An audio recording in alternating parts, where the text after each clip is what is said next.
Hello there, Lexi Rodrigo here from Magnetic New Marketing. And today I thought I'd share with you how I use mind maps to do pretty much everything.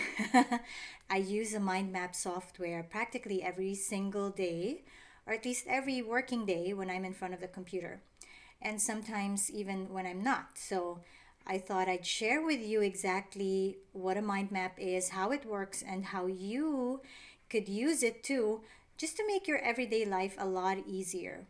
Now, as a background, I write probably on an average week at least 5 blog posts a week, sometimes maybe more, up to 10. And it's very easy to feel all blogged out, but I find that using a mind map, starting with a mind map, really makes things go very fast for me. And I'm going to show you exactly how I do it. And you might be surprised, if you don't know yet, exactly how mind map software especially can help you really get your content creation going. And even if you're an outline kind of person, a mind map, I'm going to show you how starting with a mind map can help you create an outline really quickly. And I'll show you that in a second, okay? So, but first, let me start by giving you a background, just for those of you who are not very familiar with what a mind map is. A mind map is really just a diagram like what you're seeing here right now. It's visual, see? And people have been using a lot of cognitive maps, webs, a lot of stuff like that. But the term mind map was coined by Tony Buzan. And I don't know if I'm saying his name correctly, but I know Tony is he's written a lot about learning and memory, improving your memory skills. And I discovered mind mapping really when I was helping my first child back then, my only child back then, to be a better student, to take better notes, to remember better, and all that kind of stuff. Because she's a kinesthetic visual person. So I wanted to find ways for her to learn more easily. And she's an excellent student now, so it works. So mind maps have plenty of uses, right? I mentioned learning.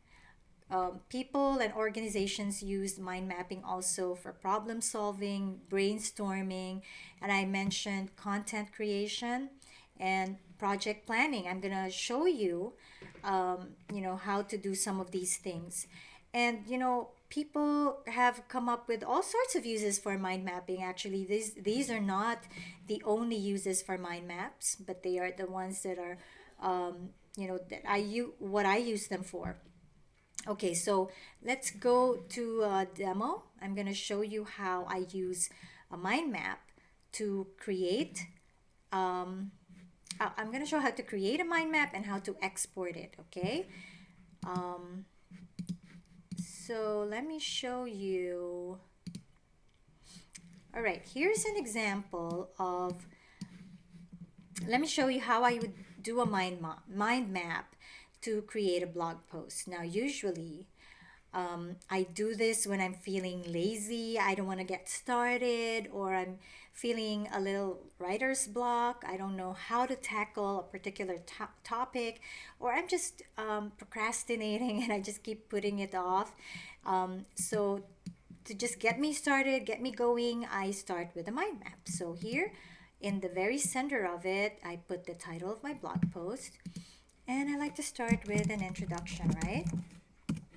Usually, my introduction would be something about the importance of the topic and, the consequences of not something, consequences related to the topic, the consequences if you do it, the consequences if you don't do it, depending on what your topic is. And then I jump right into my main idea. So, main idea number one, and then I might have a sub idea here and sub idea here and so on, and then I just keep adding, right? Main idea number two and main idea number 3. Okay, and now with the mind map, with this one anyways, I can easily like rearrange stuff. I want to do it this way instead of like going around my central topic. And I can have my conclusion here. So usually my conclusion is, whoops, I messed it up. Let me just, hey, behave. Right, delete that one and move that one. Okay, just a restatement of my main point, right? And then usually I could have, well, why do I keep doing that? Right. And usually like a call to action, okay, where it's usually related to asking my readers for comments, stuff like that, or clicking on a link, all right? Depends on what what I want them to do. So there, I'm finished with my mind map for my blog post. Now here's the nifty thing. How do you go from mind map to a blog post? I go to File, File, Export, and when I do that, I need to save it, right? And I save it as a text outline, all right? And then I open my text outline. It's there, okay? And now, as you can see, I now have an outline. So if you're used to working with outlines, see, you already have your outline here. And most of the time, these are complete sentences for me. I write complete sentences, right? So when I export my mind map, it's like a sentence outline, and I just have to type in here and fill it up and put the meat in, and I'm usually done with a complete blog post in 15 minutes or less. All right, so there you go. That's how you go from having a mind map to an outline. Let me go back to my main mind map here. So I've shown you how to create a mind map, how to export it. I also wanted to show you an example of how I use mind maps for project planning. And I'm going to show you a real mind map that I created yesterday. And this is for a product launch. So here I have like each of the main tasks that I need to do, and then I broke them down into smaller tasks. Now, how is this going to help me? It just helps for me to get everything out, like do a brain dump, right? Because sometimes when you have a big project like a product launch coming up, it's easy to feel overwhelmed. Like, oh, I have to do this and this and this. So I just do a brain dump. Just put everything in a mind map. And when I started out, it didn't look this neat, right? Like, stuff could be here. And the thing is with mind maps, it's a lot easier to move things around. Like, oh, I need to do this first and not that, and that first, and this here. So see, it's so easy to just move things around here. Rather than if you brain dump on a piece of paper, then you would have to erase stuff, or like a friend of mine used to do, she would literally cut her paper into small pieces and move them around, or you could do that on index cards or something. So but if you have a mind map software, it's so easy to move things around, change your mind about something, add something, delete something.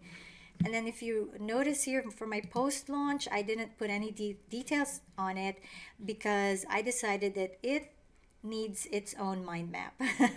So that's why there are no branches over there. So now that I have this project plan all mapped out, okay, the next step for me is to write like a Gantt chart or a schedule where I I make a list of all the things I need to do, like set up in Aweber, email list in Aweber, and when do I need to do it. And then I can put those things into my calendar, into my to-do list, right? So, this is just an example. And hopefully, by watching how I do it, you're getting ideas of how you can use mind maps to improve your work too. So, just some guidelines with mind mapping. You always begin in the center with the main idea, the big idea, and then you start adding the stems, and it's just one idea per stem. Okay, don't put several ideas in each stem. And then the more visual it is, the better. For example, this I like this mind map because it's colorful, it's pretty to look at. But ideally, the best mind map is a handwritten one because you can draw small pictures to represent certain ideas. You can draw more lines, like to show relationships between ideas and whatever you want to represent. Now, I'm using a free version of this software, and I'm not able to do that. But I'm thinking probably in the paid version, I can probably do that, like add lines going from one branch to the other and all that sort of stuff. And then finally, make the mind map your own. You find your own technique. The longer you've been doing it, you're going to find your own technique for mind mapping. You're going to discover what works best for you, and just make it your own. These are just the basic ideas of it, these first three that I mentioned, and then the rest is really all up to you. Whatever works for you, right? And okay, just wanted to share with you, if you want to start mind mapping and you want to use the software, as I mentioned, you can always do it by hand, and in fact, it's always actually the best because the movement of your hand connects to your brain, right? So it gets wired into your brain. But if you want to do it on a computer with the software, just wanted to share with you a couple of free mind mapping tools that you could use. The first one I actually started using is Free Mind. It's quite good, it's robust, and it also does the exporting. Although I think if you use the free version, you have to export it as an HTML and then just copy and paste it into your editor, your word processor. And then the one I'm using now is MindNode. As you can see, it's very pretty, and that's why I like using MindNode. The free version is really basic, but hey, it's good enough for me. And the thing is, I think MindNode only works with Macs. So if you're on Windows, you're gonna want to check out FreeMind. And of course, if you're willing to shell out some money for a paid mind mapping software, go ahead. There are a lot of good ones as well. I think the cost runs to hundreds of dollars, I think, which is why I've never bought one yet. So anyway, there you have it. That's mind mapping. That's how I use it every day. I'd like to hear from you if you're a mind mapper too. Share with me your own mind mapping tips. And if you want to show us a couple of your mind maps, go ahead, post a link in your comments. Or if you have any questions at all about mind mapping, go ahead and post them in the comments, and I'm going to do my best to reply to you. So thank you very much for watching.